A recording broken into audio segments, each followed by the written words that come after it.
Noon റൗണ്ടപ്പിലേക്ക് വിശദമായി Hindenburg റിപ്പോർട്ടിൽ supreme കോടതിയിൽ ഹർജി. അദാനിക്കെതിരായ സെബി അന്വേഷണം വേഗത്തിൽ പൂർത്തിയാക്കണമെന്നാവശ്യപ്പെട്ടാണ് ഹർജി. സെബി ചെയർപേഴ്സൺ മാധവി ബുച്ചിനെതിരായ റിപ്പോർട്ട് വന്ന സാഹചര്യത്തിലാണ് വീണ്ടും ഹർജി. അദാനിക്കെതിരായ അന്വേഷണം സെബി ചെയർപേഴ്സൺ മാധവി ബുച്ച് മന്ദഗതിയിലാക്കുന്നു എന്നതടക്കമുള്ള ഹിൻഡൻബർഗ് റിപ്പോർട്ട് പുറത്തുവന്ന സാഹചര്യത്തിലാണ് സുപ്രീം കോടതിയിൽ ഹർജി വന്നത്. അദാനിക്കെതിരായ സെബി അന്വേഷണം എത്രയും വേഗം പൂർത്തിയാക്കണമെന്നാവശ്യപ്പെട്ടാണ് ഹർജി. വിശാൽ തിവാരിയാണ് സുപ്രീം കോടതിയെ സമീപിച്ചത്. 2023 അദാനിക്കെതിരെ ഓഹരി വിപണിയിൽ തട്ടിപ്പ് നടത്തിയെന്ന റിപ്പോർട്ട് പുറത്തുവന്നപ്പോൾ പ്രത്യേക അന്വേഷണമടക്കം ആവശ്യപ്പെട്ട് ഹർജി നൽകിയതിൽ ഒരാൾ കൂടിയാണ് വിശാൽ തിവാരി. അതേസമയം പ്രത്യേക അന്വേഷണം എന്ന ആവശ്യം തള്ളിക്കളഞ്ഞ സുപ്രീം കോടതി അന്വേഷണം പൂർത്തിയാക്കാൻ സെബിക്ക് നിർദ്ദേശവും നൽകിയിരുന്നു. അതിനിടെ ഹിൻഡൻബർഗ് റിപ്പോർട്ടിനെ ചൊല്ലി രാഷ്ട്രീയ പോര് ശക്തമാണ്.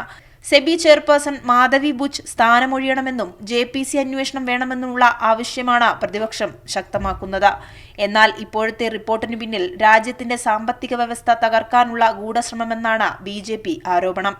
ജനങ്ങളെ തെറ്റിദ്ധരിപ്പിച്ച് ഓഹരി വിപണിയിൽ നഷ്ടമുണ്ടാക്കാനുള്ള കോൺഗ്രസ് ശ്രമമെന്നും BJP ആരോപിക്കുന്നുണ്ട്. കൈരളി ന്യൂസ്, ദില്ലി.